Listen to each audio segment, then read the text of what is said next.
We're going to talk more about our weather in just a moment, but I wanted to show you the main effects, ladies, at 5:17 that Hurricane Milton will have on Florida. Right now, this is actually going to gain strength over the warm water. And of course, we have a series of hurricane watches and warnings now that will be issued. It will reach landfall as a Category 3. But I love this chart because this really shows you where the warmer water is and how this thing just grows in intensity.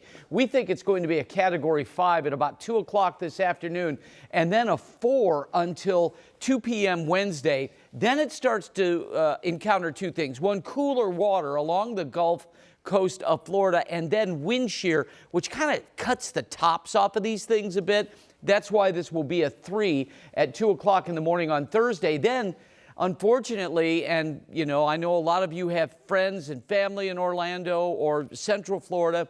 I certainly do. This is still going to be a 1 as it goes over the area near Disney World and Universal. And then even as it exits, it will still be a hurricane and then going into the open waters of the Atlantic. Now, already we know that the Tampa and Orlando airports are going to be closed.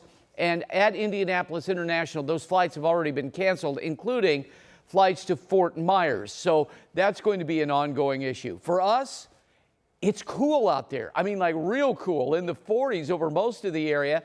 And today will be a day where we'll be a little bit above average as far as the high is concerned. Yesterday, below average. 47 right now in Indianapolis, 42 Richmond, Lafayette, you're at 39.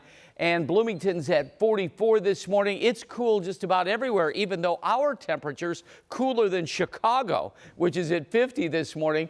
And you can see just about everybody below average in the Midwest. Well, crisp now, sunny later, 56 by 10 a.m. We're going with a high in the low 70s later on today, but in the 40s as you have that first cup of coffee. I want to walk you through the day. Why did Helene affect us and Milton will not? Well, this is the reason. Actually, two reasons. Big double-barrel high-pressure cells over the Midwest basically push to the south, and that's going to keep that hurricane from moving north here. Look, here's another high moving over Detroit and then settling in Friday. I haven't seen something like this in a long time, where you have in a distance of about 300 miles, two double-barrel high-pressure cells. That's going to reinforce our weather. But I'll tell you, once this front moves through on Monday, we are going to see a massive drop in temperatures. Let me show you what I mean. 72 today, 47 tonight. We're in the mid to upper 70s, which is above average Saturday. Sunday, we start to cool down. And how about this? On Monday, and Lindsay Monroe will be here with you Monday doing the weather, taking the blame for this mess. 58 degrees on Monday, Lindsay. So by next week, it really gets cool.